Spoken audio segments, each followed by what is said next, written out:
ವೇದಿಕೆಗೆ ಕರೆಯುವ ಸಮಯ. ಸಹಕಾರಿಯ ಅಧ್ಯಕ್ಷರಾದ ಶ್ರೀ ಬಿಜಿ ಸುಬ್ಬರಾವ್.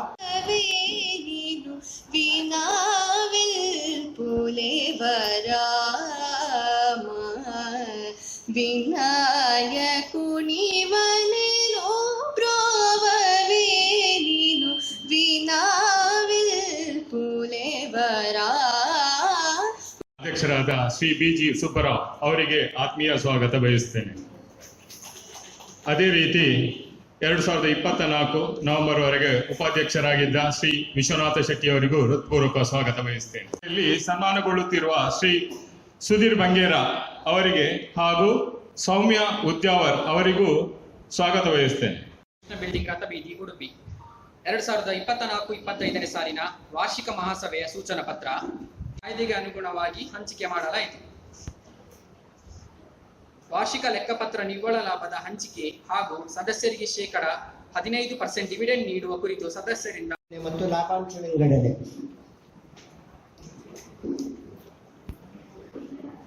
ಮೂವತ್ತೊಂದು 2025ಕ್ಕೆ ಇದ್ದಂತೆ ಆಸ್ತಿ ಜವಾಬ್ದಾರಿ ಪತ್ರವನ್ನು ನಾವು ಪುಟ ಸಂಖ್ಯೆ 9ರಲ್ಲಿ ಮತ್ತು 10, 11 ಮತ್ತು 12ನೇ ಪುಟದಲ್ಲಿ ನಾವು ಪ್ರಕಟ ಮಾಡಿದ್ದೇವೆ. 55,25,818 ರೂಪಾಯಿ 70 ಪೈಸಾ. ಕಾಯ್ದೆಯಂತೆ 25% ಸಹಕಾರಿ ಮೀಸಲು ನಿಧಿಗೆ 13,80,000 ವರದಿ ಅನುಪಾಲನಾ ವರದಿ ಮಂಜೂರಾತಿ ಕಡಿಮೆ ಮಾಡಿದ್ದು ಕಾಯಂ ಸದಸ್ಯರ ಸಂಖ್ಯೆಯನ್ನು ಹೆಚ್ಚುಗೊಳಿಸಲು ಈಗಾಗಲೇ ಕ್ರಮವಹಿಸಲಾಗಿದೆ. ಪ್ರೊವಿಷನ್ ಮಾಡಲಿಲ್ಲ, ಯಾಕಂದ್ರೆ ನಮಗೆ ಈಗ ಟ್ಯಾಕ್ಸ್ ಆಡಿಟ್ ಬಂದಿದೆ ಹೋದ ವರ್ಷದಿಂದ. ಅದಕ್ಕೋಸ್ಕರ ನಾವು ಟ್ಯಾಕ್ಸ್ ಆಡಿಟ್ ಮಾಡಬೇಕಾಯ್ತು. ಅದಕ್ಕೆ 17,440 ರೂಪಾಯಿ ವೆಚ್ಚ ಆಗಿದೆ. ಮತ್ತು ಎರಡನೇದಾಗಿ ಚುನಾವಣಾ ವೆಚ್ಚ ಆಯಿತು ಒಂದು, ಅದು ನಾವು ಎಕ್ಸ್ಪೆಕ್ಟ್ ಮಾಡಲಿಲ್ಲ, 4,000 ರೂಪಾಯಿ. ಮತ್ತು ಕಟ್ಟಡ ಬಾಡಿಗೆ ಅದು ಸ್ವಲ್ಪ ನಾವು 1,45,000 ಪ್ರೊವಿಷನ್ ಮಾಡಿತ್ತು, ಅದು 1,46,220 ರೂಪಾಯಿ ಹೆಚ್ಚುವರಿ ಖರ್ಚಾಗಿದೆ. ಇದು 3 ಹೆಚ್ಚುವರಿ ಆಗ್ತಂತ.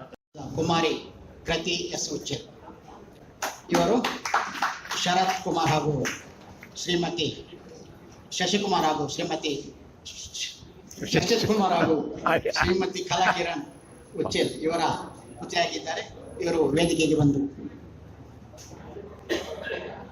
ಪುರಸ್ಕಾರವನ್ನು ಸ್ವೀಕರಿಸಬೇಕಾಗಿ ಕೇಳಿಕೊಳ್ತೇನೆ. ಹಾಗೆ ಕುಮಾರಿ ಲಾಸ್ಯ ಎಸ್ ಶೆಟ್ಟಿ ಇವರು ದ್ವಿತೀಯ PUCಯಲ್ಲಿ 95.83 ಅಂಕವನ್ನು ಗಳಿಸಿರುತ್ತಾರೆ. ಇವರು ಶಶಿಕುಮಾರ್ ಶೆಟ್ಟಿ ಹಾಗೂ ಇವರ ಅನುಪಸ್ಥಿತಿಯಲ್ಲಿ ಅವರ ತಂದೆಯವರಾದ ಶಶಿಕುಮಾರ್ ಶೆಟ್ಟಿ ಅವರು. ಹಾಗೆ ಶ್ರೀಕರ್ ಎಸ್ ಭಟ್ ಇವರು ಕೂಡ ದ್ವಿತೀಯ PUCಯಲ್ಲಿ 92.51 ಅಂಕವನ್ನು ಗಳಿಸಿರುತ್ತಾರೆ. ಇವರು ಶ್ರೀಧರ್ ಭಟ್ ಹಾಗೂ ಶ್ರೀಮತಿ ಕಲಾವತಿಯವರ ಪುತ್ರರಾಗಿರುತ್ತಾರೆ. ಇವರು ಸ್ವೀಕರಿಸಬೇಕಾಗಿದೆ. ಹಾಗೆ ಕುಮಾರಿ ಅಕ್ಷರ ಶೆಟ್ಟಿ ಇವರು ದ್ವಿತೀಯ PUCಯಲ್ಲಿ 89% ಅಂಕವನ್ನು ಗಳಿಸಿರುತ್ತಾರೆ. ಶ್ರೀ ಅಶೋಕ್ ಶೆಟ್ಟಿ ಹಾಗೂ ಶ್ರೀಮತಿ ಸುಷ್ಮಾ ಎ ಶೆಟ್ಟಿಯವರ ಇವರ ಅನುಪಸ್ಥಿತಿ, ಅವರ ತಂದೆಯವರಾದ ಅಶೋಕ್ ಶೆಟ್ಟಿ ಇವರು. ಗಗನ್ನಾಥ್ ತಿಂಗಳಯ್ಯ ಇವರು SLCಯಲ್ಲಿ 85%.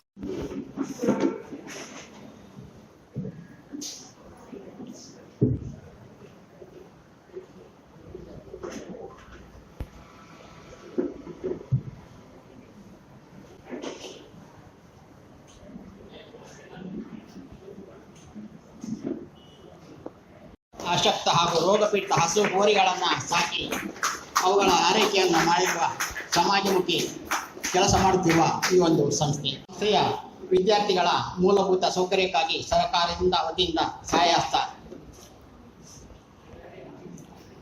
ಹಾಗೆ ಮುಂದಿನ ದೇಣಿಗೆ ವಿತರಣೆ ಉಡುಪಿ ಜಿಲ್ಲಾ ಸೌಹಾರ್ದ ಸಹಕಾರಿ ಸಂಘದ ಸಹಕಾರಿಗಳ ದಾವಾ ದಾಖಲಾತಿ, ಸಾಲ ವಸೂಲಾತಿ ಕರ್ತವ್ಯಗಳನ್ನು ನಿರ್ವಹಿಸುತ್ತಿರುವ ಒಂದು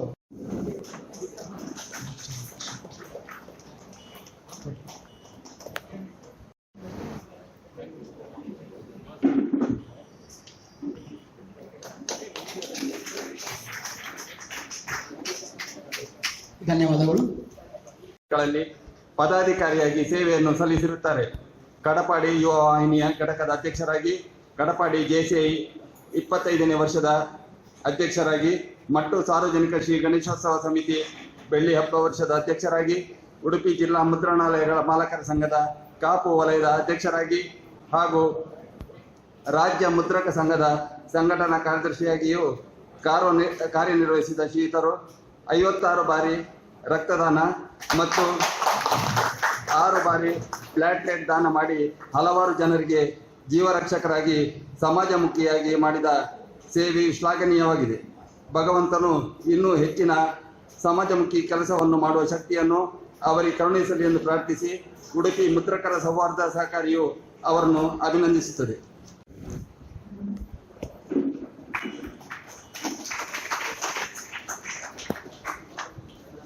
ಸನ್ಮಾನ ಕಾರ್ಯಕ್ರಮವನ್ನು ಮುಂದುವರಿಸುತ್ತಾ ಶ್ರೀಮತಿ ಸೌಮ್ಯ ಉದ್ಯಾವರ ಇವರ ಪರಿಚಯವನ್ನು ಸಂತೋಷ್ ಕುಮಾರ್ ಅವರು ವಾಚಲಿಕ್ಕಿದ್ದಾರೆ.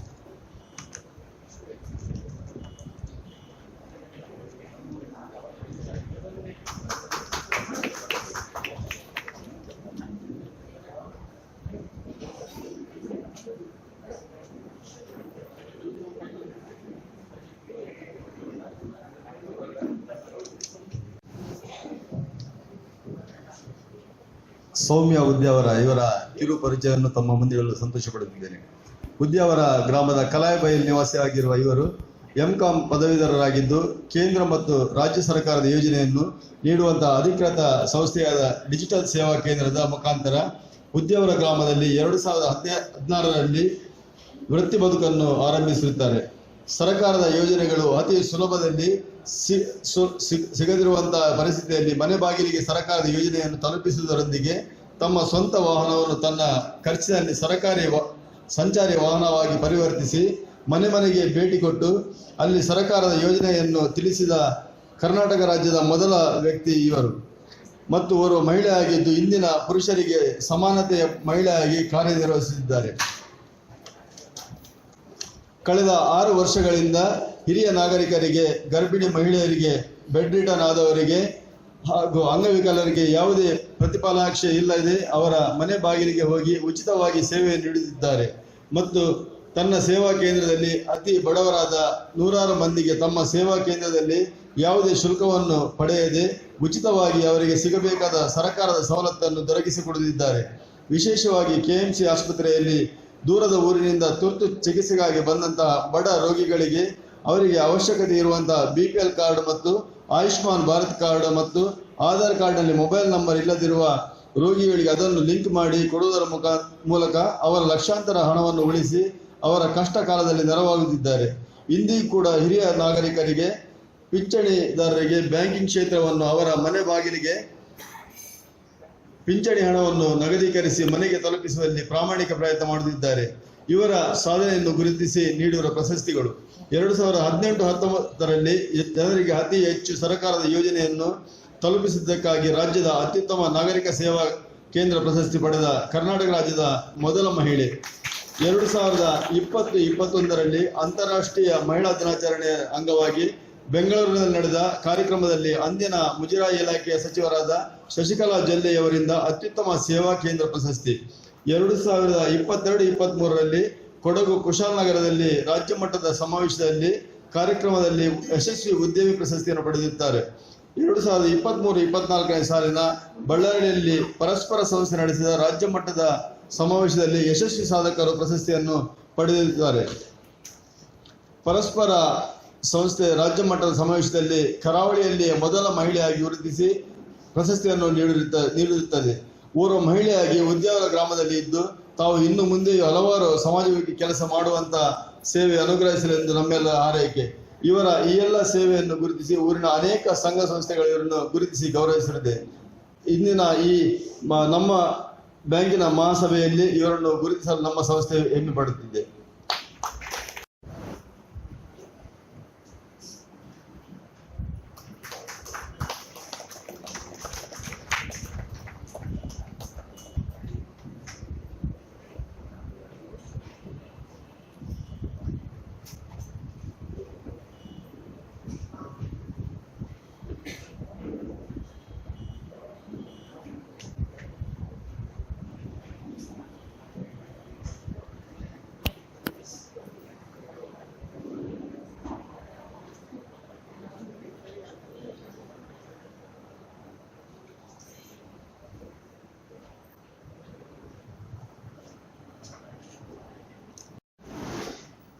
ಇವತ್ತು ತುಂಬ ಖುಷಿ ಆಗ್ತಾ ಇದೆ. ಆದರೆ ಯಾವುದೇ ಫಲಾಪೇಕ್ಷೆ ಇಲ್ಲದೆ ನಾವು ರಕ್ತವನ್ನು ನೀಡ್ತಾ ಬಂದಿರೋರು, ಯಾವುದೇ ಫಲಾಪೇಕ್ಷೆ ಮಾಡದೆ ನಾವು ಯಾರು ನಮ್ಮನ್ನು ಕರೆದು ಕೂಡ ನಾವು ಹೋಗಿ ರಕ್ತವನ್ನು ಕೊಟ್ಟು ಬರ್ತಾ ಇದ್ದೇವೆ. ಅಂದರೆ ನಮ್ಮ ಟೀಮ್ ಇದೆ, JCI ಕಟ್ಪಾಡಿಯ ಒಂದು ರಕ್ತದಾನಿಗಳ ಗುಂಪು ಅಂತೇಳಿದೆ, ಅದರಲ್ಲಿ ನಾವು ನಿರಂತರವಾಗಿ ಕೊಡ್ತಾ ಬರ್ತಾ ಇದ್ದೇವೆ. ಸನ್ಮಾನವನ್ನು ನಾವು ಯಾವತ್ತೂ ಅಪೇಕ್ಷಿಸಿಲ್ಲ, ಆದರೂ ಸನ್ಮಾನವನ್ನು ಸ್ವೀಕರಿಸಿದ ಅಂತ ಹೇಳಿದ್ರೆ ನಮ್ಮನ್ನು ನೋಡಿ ಇನ್ನೊಬ್ಬರು ಪ್ರೇರೇಪಣೆಗೊಳ್ಳಿ ಅಂತೇಳಿ ಮಾತ್ರ ಸನ್ಮಾನವನ್ನು ತೆಗೆದುಕೊಂಡಿದ್ದೇವೆ. ಯಾವುದೇ ವೈಯಕ್ತಿಕವಾಗಿ ನನಗೆ ಅದರಲ್ಲಿ ಯಾವುದೇ ಅಭಿರುಚಿ ಇಲ್ಲ. ನಮ್ಮನ್ನು ನೋಡಿ ಇನ್ನೊಬ್ಬರು ರಕ್ತದಾನಿಗಳು ಉತ್ಪತ್ತಿಯಾಗಿ ಇನ್ನೊಬ್ಬರು ಬರಲಿ ಅಂತೇಳಿ ನಮ್ಮ ಅಪೇಕ್ಷೆ. ದೇವರ ದಯೆಯಲ್ಲಿ ಇವತ್ತಿಗೆ 51 ವರ್ಷ ರಕ್ತವನ್ನು ನಿರಂತರವಾಗಿ ನೀಡ್ತಾ ಬರ್ತಾ ಇದ್ದೀವಿ. ಯಾವುದೇ ರಕ್ತ ನೀಡಿದರೆ ಯಾವುದೇ ರೋಗ ರುಜಿನ ಬರುವುದೇ ಇಲ್ಲ ಅಂತ ಹೇಳಿದಕ್ಕೆ ನಾನೇ ಒಂದು ಉದಾಹರಣೆ. ದೇವರದಲ್ಲಿ ದಷ್ಟಪುಷ್ಟವಾಗಿದ್ದೀನಿ, ನಿಮ್ಗೆ ಕಾಣುತ್ತೆ, ನಿಮಗೆ ಹೇಳಬೇಕಾಗಿಲ್ಲ, ಯಾವುದೇ ರೋಗ ರುಜಿನ ಇಲ್ಲ. ಆದ್ದರಿಂದಾಗಿ ರಕ್ತವನ್ನು ನೀಡಿ ಇನ್ನೊಬ್ಬರಿಗೆ ಸಹಕರಿಸಿ ಅಂತೇಳಿ ಹೇಳ್ತಾ ನನ್ನ ಮಾತನ್ನು ಮುಗಿಸ್ತಾ ಇದ್ದೀನಿ. ನಮಸ್ತೆ.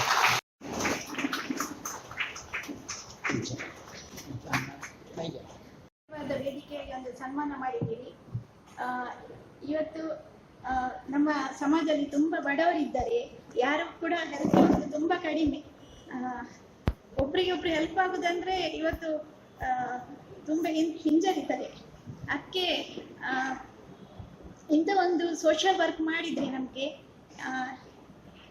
ಯಾರ ಗುರುತಿಸ್ಲಿಕ್ಕೆ ಕೂಡ ಸುಲಭ ಆಗ್ತದೆ. ಯಾರಾದರೂ ಇದ್ದರೆ ನಮಗೆ ಹೇಳಿ, ನಾವು ಅವರನ್ನು ಕನ್ಸಲ್ಟ್ ಮಾಡ್ತೇವೆ. ಇವತ್ತು ಸಂಜೆ 6 ಗಂಟೆಗೆ ಒಂದು ನಮ್ಮ ಉದ್ಯಾವರದಲ್ಲಿ ನಾವೊಂದು ಮನೆಗೆ ಹೋಗಿದ್ವಿ.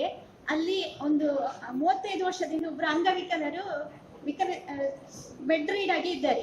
ಅವ್ರಿಗೆ ಇವತ್ತು ಒಬ್ರು ನಮ್ಮ ಕನ್ಸಲ್ಟ್ ಆಗಿ ಅವರ ಜೀವನ ಪೂರ್ತಿ ಅವರು ಯಾವ ತನಕ ಇದ್ದಾರೆ ಅವರಿಗೆ ನಾವು ಇವತ್ತು ಅವರಿಗೆ ಜೀವನ ಆಗುವಂತ ಏನು ಊಟದ ವ್ಯವಸ್ಥೆ ಎಲ್ಲವನ್ನು ಇವತ್ತು ಅವರಿಗೆ ವ್ಯವಸ್ಥೆ ಮಾಡ್ತಿದ್ದೇವೆ. ಹಾಗೆ ವಾದಿರಾಜ್ ಭಟ್ ಜನರ ಕೋಆಪರೇಟಿವ್ ಇದರ ಮುಖ್ಯ ಕಾರ್ಯನಿರ್ವಾಹಕರು, ಇವರು ಕೂಡ ವಹಿಸಿದ್ದಾರೆ. ಇವರಿಗೂ ಕೂಡ ಗುರುತಿಸಿದ್ದೇವೆ.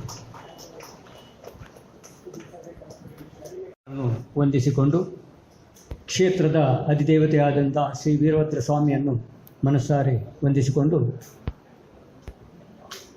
ಉಡುಪಿ ಮುದ್ರಕರ ಸೌಹಾರ್ದ ಸಹಕಾರಿಯ 24-25ನೇ ಸಾಲಿನ ಈ ವಾರ್ಷಿಕ ಮಹಾಸಭೆಯ ಅಧ್ಯಕ್ಷತೆಯನ್ನು ವಹಿಸಿಕೊಂಡಿರುವ ಮತ್ತು ನಮ್ಮ ಸೌಹಾರ್ದದ ಅಧ್ಯಕ್ಷರು ಆಗಿರುವಂಥ ಶ್ರೀ BG ಸುಬ್ಬರಾವ್ರವರೇ, ಸೌಹಾರ್ದದ ಉಪಾಧ್ಯಕ್ಷರಾದಂಥ ಶ್ರೀ ದುರ್ಗಾ ಪ್ರಸಾದ್ರವರೇ, ಆಡಳಿತ ಮಂಡಳಿಯ ಸರ್ವ ಸದಸ್ಯರೇ, ಉಪಸ್ಥಿತರಿರುವಂಥ ಎಲ್ಲ ಸಂಘದ ಸದಸ್ಯರೇ ಮತ್ತು ಗ್ರಾಹಕರೇ, ಇದೀಗಷ್ಟೇ 24-25ನೇ ಸಾಲಿನ ವಾರ್ಷಿಕ ವರದಿ ಲೆಕ್ಕಪತ್ರಗಳ ಮಂಡನೆಯಾಗಿದೆ. ತಾವೆಲ್ಲ ಅದನ್ನು ಗಮನಿಸಿದ್ದೀರಿ ಅಂತ ಭಾವಿಸ್ತೇನೆ ಮತ್ತು ಅದಕ್ಕೆ ತಾವು ಮಂಜೂರಾತಿಯನ್ನು ಕೂಡ ನೀಡಿದ್ದೀವಿ. ಈ ಒಂದು ಲೆಕ್ಕಪತ್ರಗಳನ್ನು ವರದಿಯನ್ನು ನೋಡಿದಾಗ ಭಾಳ ಸಂತೋಷ ಆಗ್ತದೆ. ಬಹಳಷ್ಟು ಬೇರೆ ಬೇರೆ ಸಹಕಾರಿ ಸಂಸ್ಥೆಯನ್ನು ತುಲನೆ ಮಾಡದೇ ಇದ್ದರೆ ನಮ್ಮ ಸಂಸ್ಥೆ ಕೂಡ ಬಹಳಷ್ಟು ಒಂದು ಒಳ್ಳೆಯ ಬೆಳವಣಿಗೆಯನ್ನು ಕಂಡಿದೆ ಅಂತ ನಾನು ಭಾವಿಸ್ತೇನೆ. ಠೇವಣಿ ವಿಭಾಗದಲ್ಲಿರ್ಬೋದು, ಸಾಲ ನೀಡುವಿಕೆಯಲ್ಲಿರ್ಬೋದು, ಸಾಲ ವಸೂಲಾತಿಯಲ್ಲಿರ್ಬೋದು, ಲಾಭಾಂಶ ಗಳಿಕೆಯಲ್ಲಿರ್ಬೋದು, ಲಾಭಾಂಶವನ್ನು ನೀಡುವುದರಲ್ಲಿರ್ಬೋದು, ಅದೇ ರೀತಿ ಸದಸ್ಯತನ ಇರ್ಬೋದು. ಈ ಎಲ್ಲ ವಿಭಾಗಗಳಲ್ಲಿ ಈ ಬಾರಿ ಕೂಡ ಬಹಳಷ್ಟು ಏರಿಕೆಯನ್ನು ಕಂಡು ಒಂದು ಉತ್ತಮವಾದಂಥ ಸುದೃಢವಾದಂಥ ಸಂಸ್ಥೆಯಾಗಿ ಮೂಡಿಬಂದಿದೆ. ಇದೀಗ ಭಾರತ ಒಂದು ವಿಶ್ವದಲ್ಲೇ ಅತಿ ವೇಗವಾಗಿ ಆರ್ಥಿಕ ದೃಷ್ಟಿಯಲ್ಲಿ ಬೆಳೆಯುವಂಥ ರಾಷ್ಟ್ರ. 5ನೇ ಸ್ಥಾನದಿಂದ ಈಗಾಗಲೇ 4ನೇ ಸ್ಥಾನವನ್ನು ತಲುಪಿರುವಂಥ ಭಾರತ 2030ನೇ ಇಸ್ವಿಗೆ 3ನೇ ಸ್ಥಾನಕ್ಕೆ ಬರಬೇಕು ಎನ್ನುವಂಥ ಒಂದು ಆಶಾವಾದದಿಂದ ಸರ್ಕಾರ ಹೆಜ್ಜೆಗಳನ್ನು ಇಡ್ತಾ ಇದೆ. ಈ ಸಂದರ್ಭದಲ್ಲಿ ನಾವು ನೋಡಬೇಕಾದದ್ದು, ಈ ಒಂದು ಆರ್ಥಿಕ ಬೆಳವಣಿಗೆಯಲ್ಲಿ ಸಹಕಾರಿ ಸಂಸ್ಥೆಗಳ ಪಾಲು ಕೂಡ ಬಹಳ ಮುಖ್ಯವಾದದ್ದು ಎನ್ನುವಂಥದ್ದು ನಾವು ಗಮನಿಸಬೇಕಾಗಿದೆ. ಒಂದು ಅಂದಾಜಿನ ಪ್ರಕಾರ ಭಾರತದಲ್ಲಿ ಸುಮಾರು 8.5 ಲಕ್ಷ ಸಹಕಾರಿ ಸಂಸ್ಥೆಗಳಿವೆ. ಅದರಲ್ಲಿ 6.5 ಲಕ್ಷ ಸಹಕಾರಿ ಸಂಸ್ಥೆಗಳು ಗ್ರಾಮೀಣ ಭಾಗದಲ್ಲಿ ಕಾರ್ಯನಿರ್ವಹಿಸುತ್ತಿರುವಂಥ ವ್ಯವಸಾಯ ಸೇವಾ ಸಹಕಾರಿ ಸಂಘಗಳು. ಉಳಿದಂತೆ 2 ಲಕ್ಷ ಸಂಘಗಳು, ವಿವಿಧ ಸಂಘಗಳು, ಅದರಲ್ಲಿ ನಮ್ಮಂಥ ಕ್ರೆಡಿಟ್ ಸಹಕಾರಿಗಳಿರ್ಬೋದು, ಆನಂತರ ಜೇನು ಉತ್ಪಾದಕರ, ಹಾಲು ಉತ್ಪಾದಕರ, ಫಿಶರೀಸು, ಹೌಸಿಂಗ್ ಕೋಆಪರೇಟಿವ್, ಹೀಗೆ 10 ವಿಧದ ಸಹಕಾರಿ ಸಂಸ್ಥೆಗಳು ಇವತ್ತು ಕೆಲಸ ಮಾಡ್ತಾ ಇರೋದ್ರಿಂದ ಮತ್ತು ಉತ್ತಮ ರೀತಿಯಲ್ಲಿ ಕೆಲಸ ಮಾಡ್ತಿರೋದ್ರಿಂದ ಭಾರತದ ಆರ್ಥಿಕತೆಗೆ ತನ್ನದೇ ಆದಂಥ ಒಂದು ಕೊಡುಗೆಯನ್ನು ಕೂಡ ನೀಡ್ತಾ ಬಂದಿದೆ. ಇದನ್ನು ಮನಗಂಡಂಥ ಕೇಂದ್ರ ಸರ್ಕಾರ ಪ್ರಥಮ ಬಾರಿಗೆ 2021ರಲ್ಲಿ ಕೇಂದ್ರದಲ್ಲಿ ಸಹಕಾರ ಸಚಿವಾಲಯವನ್ನು ಪ್ರಾರಂಭಿಸಿ ಅದಕ್ಕೆ ಅಮಿತ್ ಶಾ ಅವರನ್ನು ಸಚಿವರನ್ನಾಗಿ ಕೂಡ ನೇಮಿಸಿದೆ. ಅವರ ಕೆಳಗೆ ಒಂದು ಕೋರ್ ಕಮಿಟಿ ಮಾಡಲಾಗಿದೆ. ಸಹಕಾರಿ ಸಂಸ್ಥೆಗಳಿಗೆ ಹೇಗೆ ಆರ್ಥಿಕ ಶಕ್ತಿಯನ್ನು ತುಂಬಬಹುದು, ಸಹಕಾರಿ ಸಂಸ್ಥೆಗಳನ್ನು ಯಾವ ರೀತಿ ಬೆಳೆಸಬಹುದು, ಸಹಕಾರಿ ಸಂಸ್ಥೆಗಳಲ್ಲಿ ಇನ್ನಷ್ಟು ಜನರು ಭಾಗಿಯಾಗಬಹುದು ಎನ್ನುವುದನ್ನೆಲ್ಲ ಯೋಚನೆ ಮಾಡಿ ಅದಕ್ಕೆ ಬೇಕಾದಂಥ ಯೋಜನೆಗಳನ್ನು ಮಾಡಲಿಕ್ಕಾಗಿ ಒಂದು ಸಮಿತಿ ಇದೆ. ಈಗಾಗಲೇ ಸುಮಾರು 30 ಕೋಟಿ ಜನ ಸಹಕಾರಿ ಸಂಸ್ಥೆಗಳಲ್ಲಿ ಸದಸ್ಯರಾಗಿ ಕೆಲಸ ಮಾಡ್ತಾ ಇದ್ದಾರೆ. ಇನ್ನಷ್ಟು ಜನ ಸದಸ್ಯರಾಗಬೇಕು. ಈ ಒಂದು ಸಹಕಾರಿ ವ್ಯವಸ್ಥೆ ಕೊನೆಯ ಹಳ್ಳಿಯಿಂದ ಪ್ರಾರಂಭವಾಗಿ ಡೆಲ್ಲಿವರೆಗೂ ಇರಬೇಕು ಎನ್ನುವಂಥ ದೃಷ್ಟಿಯಿಂದ ಇದೀಗ ಅದಕ್ಕಾಗಿ ಒಂದು ವಿಶ್ವವಿದ್ಯಾಲಯ, ತ್ರಿಭುವನ ವಿಶ್ವವಿದ್ಯಾಲಯ ಅಂತ ಒಂದು ಇತ್ತೀಚೆಗೆ 3-4 ತಿಂಗಳ ಹಿಂದೆ ಕೇಂದ್ರ ಸರ್ಕಾರ ಗುಜರಾತಿನಲ್ಲಿ ಪ್ರಾರಂಭ ಮಾಡಿದೆ. ಕೇವಲ ಸಹಕಾರಿಯ ಬಗ್ಗೆ ಶಿಕ್ಷಣ, ತರಬೇತಿ, ಸಂಶೋಧನೆಗಳ ಕೊಡುವುದಕ್ಕಾಗಿ ಮಾತ್ರ ಈ ಸಂಸ್ಥೆ ಪ್ರಾರಂಭ ಆಗಿದೆ. ಮುಂದಿನ ದಿನಗಳಲ್ಲಿ ಸಹಕಾರಿ ವಿಷಯದಲ್ಲಿ MA ಅಥವಾ PhDಗಳನ್ನು ಕೂಡ ಈ ಸಂಸ್ಥೆಯ ಮೂಲಕ ಮಾಡುವಂಥ ಅವಕಾಶ ಇದೆ.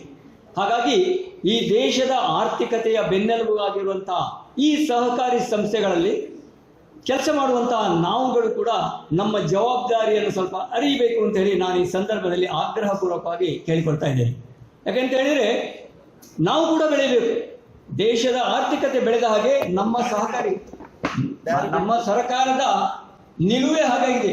ಗ್ರಾಮೀಣ ಮಟ್ಟದ ಒಂದು ಸಂಸ್ಥೆ ಇವತ್ತು ಏನು ಈ ಯೋಜನೆ ಇದೆ, ಇದರಲ್ಲಿ ಪ್ರತಿಯೊಂದು ಗ್ರಾಮದಲ್ಲಿ ಒಂದು ಸಹಕಾರಿ ಸಂಸ್ಥೆಯನ್ನು ಗುರುತಿಸಿ ಆ ಮೂಲಕ ಆ ಗ್ರಾಮದ ಎಲ್ಲರಿಗೂ ಸರ್ಕಾರದ ಸವಲತ್ತುಗಳು ಸಿಗಬೇಕು ಎನ್ನುವಂಥ ಒಂದು ಯೋಚನೆಯನ್ನು ಮಾಡಿದ್ದಾರೆ.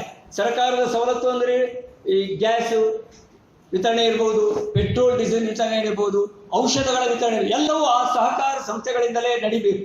ಆ ಮೂಲಕ ಗ್ರಾಮದಲ್ಲಿರುವಂತಹ ಸಹಕಾರಿ ಸಂಸ್ಥೆ ಬೆಳೆಯುವುದರ ಮೂಲಕ ಅದರಲ್ಲಿರುವಂತಹ ನಮ್ಮ ಸದಸ್ಯರಿಗೂ ಕೂಡ ಲಾಭಾಂಶ ಸಿಗಲಿಕ್ಕೆ ಸಾಧ್ಯ ಇದೆ.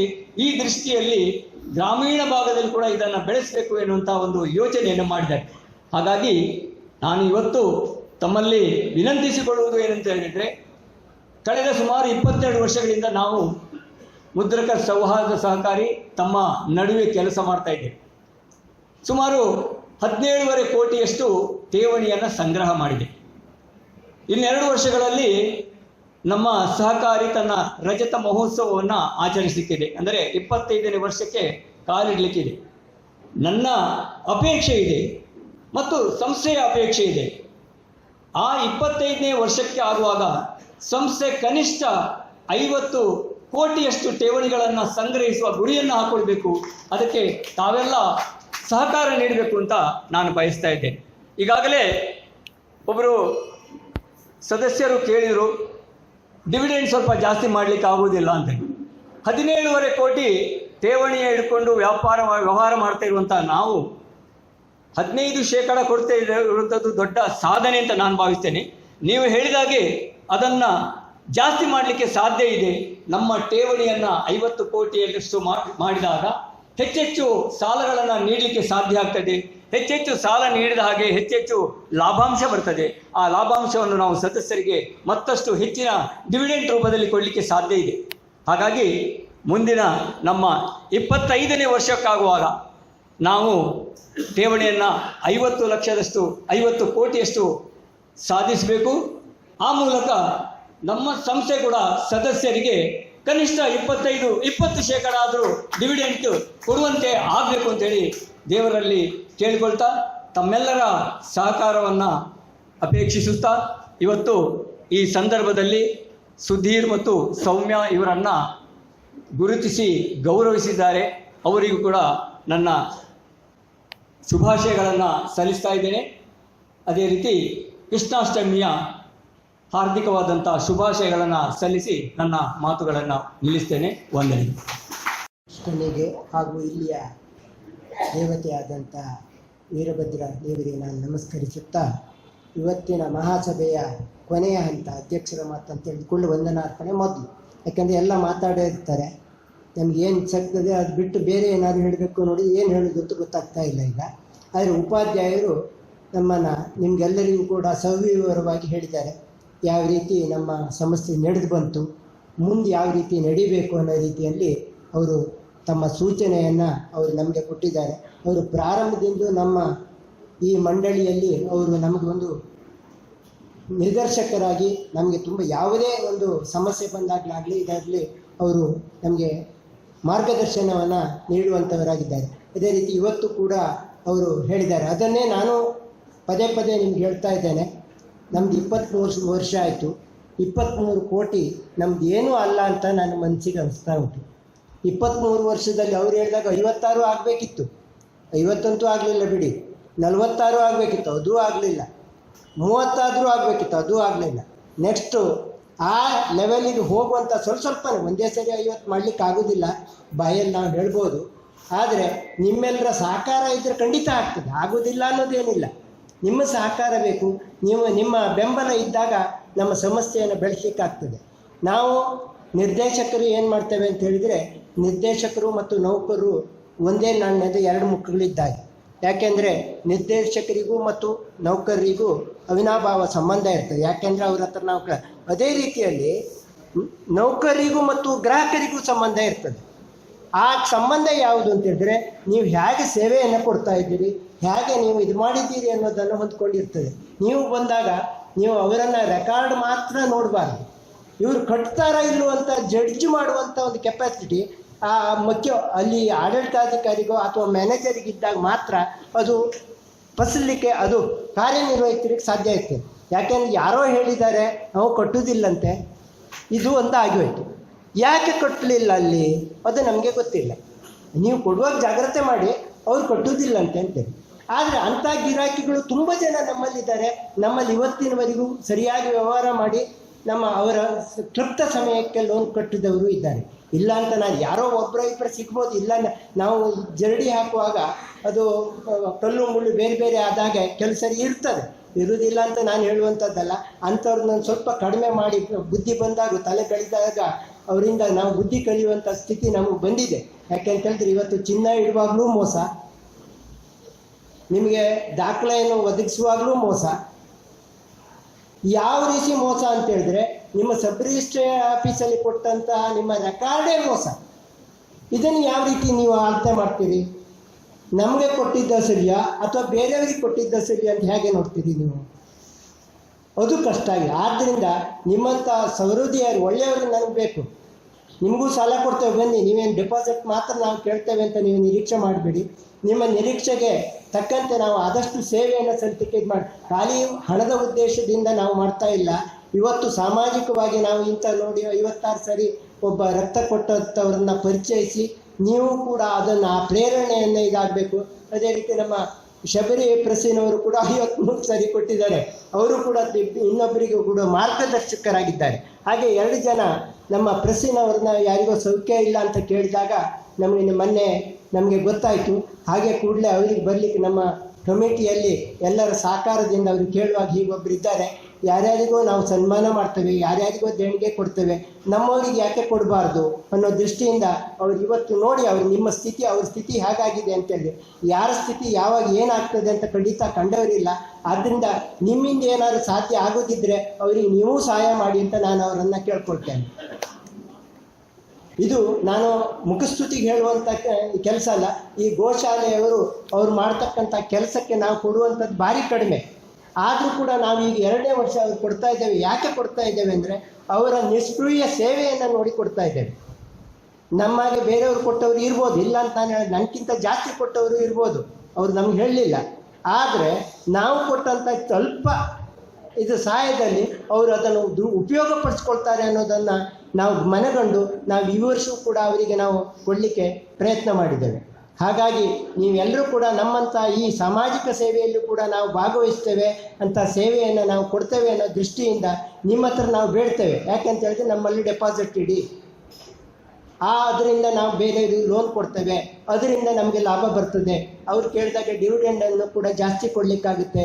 ಆ ದೃಷ್ಟಿಯಿಂದ ನಿಮ್ಮ ಹತ್ರ ಕೇಳ್ಕೊಳ್ತಾ ಇದ್ದೇನೆ, ದಯವಿಟ್ಟು ಮುಂದಿನ ದಿವಸಗಳಲ್ಲಿ ನೀವು ಎಲ್ಲೆಲ್ಲೋ ಇಡುವಂಥ ಒಂದು ಹಣವನ್ನು ನಮ್ಮಲ್ಲಿ ಇಡಿ ಅಂತ ನಾನು ನಿಮಗೆ ನಾನು ಇರುವಷ್ಟೊತ್ತಿಗೆ ನಮ್ಮ ಕಾರ್ಯಕಾರಿ ಮಂಡಳಿ ಇರುವವರ ಹೊತ್ತಿಗೆ ನೀವು ಯಾರೂ ಕೂಡ ಹೆದರಬೇಕಾಗಿಲ್ಲ. ಯಾರೂ ಕೂಡ ಸ್ವಂತ ಸಾಲ ಯಾರೂ ತೆಗೆದವರಿಲ್ಲ ನಮ್ಮಲ್ಲಿ, ಡೈರೆಕ್ಟ್ರು ಯಾರೂ ಕೂಡ. ಅವರ ಸಹಕಾರ ನಮಗೆ ತುಂಬ ಇದೆ. ಆ ದೃಷ್ಟಿಯಿಂದ ನಿಮ್ಮ ಸಹಕಾರವನ್ನು ಕೇಳ್ತಾ ನಾನು ಕೊನೆಯದಾಗಿ ನಿಮ್ಮನ್ನು ಅಭಿನಂದಿಸ್ತೇನೆ. ಅದೇ ಸಹಕಾರಿ ಸಂಘದ ಒಕ್ಕೂಟದಿಂದ ನಮಗೆ ಗೌರವ ಸನ್ಮಾನವನ್ನು ಈ ವರ್ಷ ಮಾಡಿದರು. ಅದಕ್ಕೆ ನಾವೇನೋ ಅವರಿಗೆ ಸನ್ಮಾನ ಮಾಡಿ ಅಂತ ಆಗಲಿ ಅಥವಾ ಯಾವುದೇ ಒಂದು ಕೇಳಿಕೆಯನ್ನು ಇರಲಿಲ್ಲ. ಆದರೆ ನಮ್ಮ ಕಾರ್ಯವೈಖರಿಯನ್ನು ನೋಡಿ ಡೆಪಾಸಿಟ್ ಜಾಸ್ತಿ ಇದ್ದವರು ತುಂಬ ಜನ ಇದ್ದರು. ಆದರೂ ಕೂಡ ನಮ್ಮ ಕಾರ್ಯವರ್ತಿ ನಮ್ಮ ಲೆಕ್ಕಪತ್ರಗಳ ವಿವರಗಳನ್ನು ನೋಡಿ ಅವರನ್ನು ಈ ವರ್ಷ ನಮಗೆ ಮೊನ್ನೆ ಅವರ ಜನರಲ್ ಬಾಡಿಯಲ್ಲಿ ನಮ್ಮನ್ನು ಸನ್ಮಾನಿಸಿದ್ದಾರೆ. ಅವರು ಅಧ್ಯಕ್ಷರು ಇವತ್ತು ಬರಬೇಕಾಗಿತ್ತು, ಬರಲಿಲ್ಲ. ಅವರು ಬೇರೆ ಅನಾಹುತ ಕಾರಣದಿಂದ ಅವರಿಂದ ಮತ್ತೊಬ್ಬರವರ ಸಿಬ್ಬಂದಿಯವರು ಬಂದು ಇವತ್ತು ಸ್ವೀಕರಿಸಿದ್ದಾರೆ. ಹಾಗೆ ಎಲ್ಲರೂ ವಿದ್ಯಾರ್ಥಿಗಳು ಕೂಡ ನಾನು ಹೇಳೋದಿಷ್ಟೇ, ಇವತ್ತು ನೀವು ಪಡೆದಂಥ ಈ ಏನು ಸಣ್ಣ ದೇಣಿಗೆ ಇರ್ಬೋದಲ್ಲ, ನೀವು ಉದ್ಯೋಗಿ ಆದ ನಂತರ ಅದರ 10 ಪಟ್ಟು ನೀವು ಕೊಡಲಿಕ್ಕೆ ತಯಾರಾಗಿರಬೇಕು.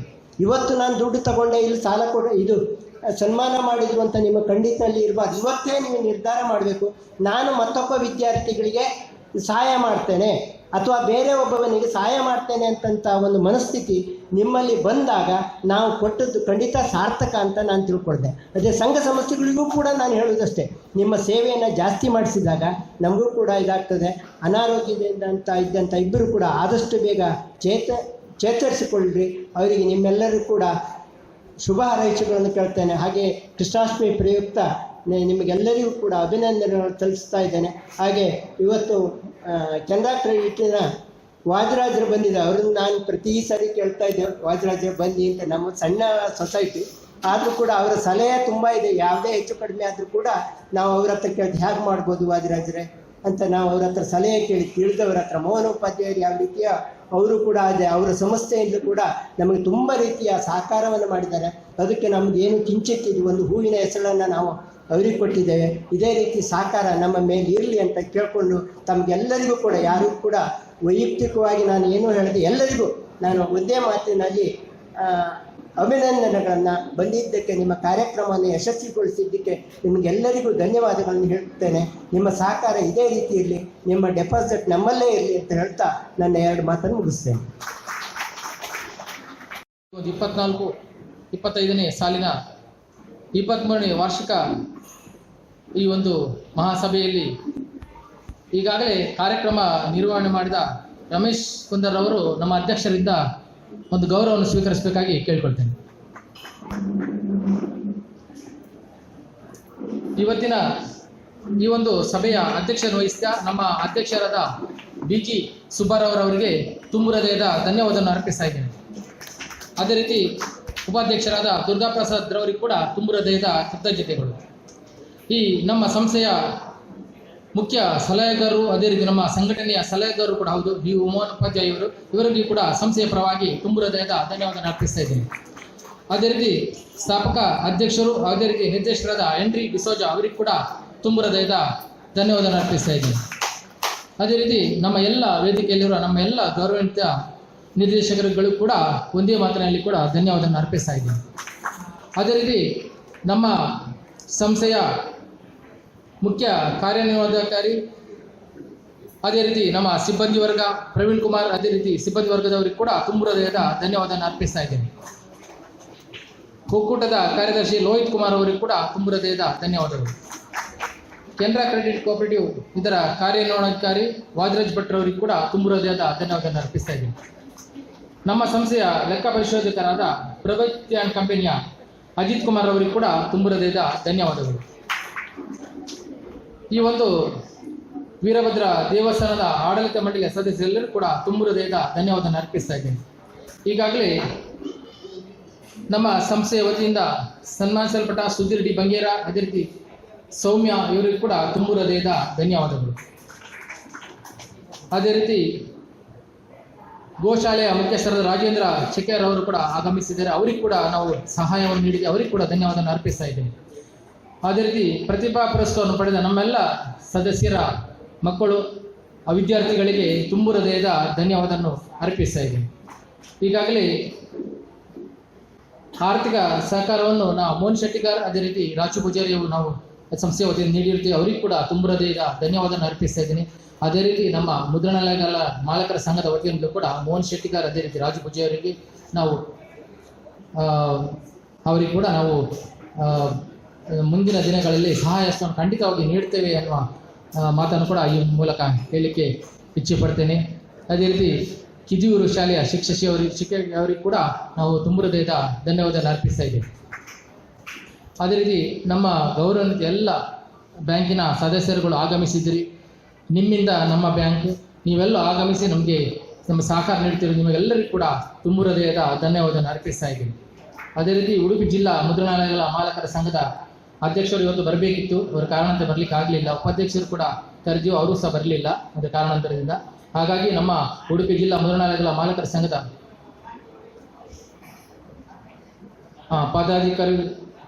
ಪದಾಧಿಕಾರಿಗಳು ಇದ್ದಾರೆ, ಅವರಿಗೆ ಕೂಡ ಧನ್ಯವಾದಗಳು. ಈಗಾಗಲೇ ನಮ್ಮ ಒಬ್ಬರು ಪದಾಧಿಕಾರಿ ಸಂತೋಷ್ ಕುಮಾರ್ ಅವರು ವೇದಿಕೆಯಲ್ಲಿ ಇದ್ದಾರೆ, ಹಾಗಾಗಿ ಅವರಿಗೂ ಕೂಡ ಧನ್ಯವಾದವನ್ನು ಅರ್ಪಿಸ್ತಾ ಇದ್ದೀನಿ. ಅದೇ ರೀತಿ ಎಲ್ಲ ಈ ಒಂದು ಆಗಮಿಸಿದ ಎಲ್ಲರಿಗೂ ಕೂಡ ಒಂದೇ ಮಾತಿನಲ್ಲಿ ಧನ್ಯವಾದವನ್ನು ಮುಗಿಸ್ತಾ ಇದ್ದೀನಿ. ಜೈ ಹಿಂದ್.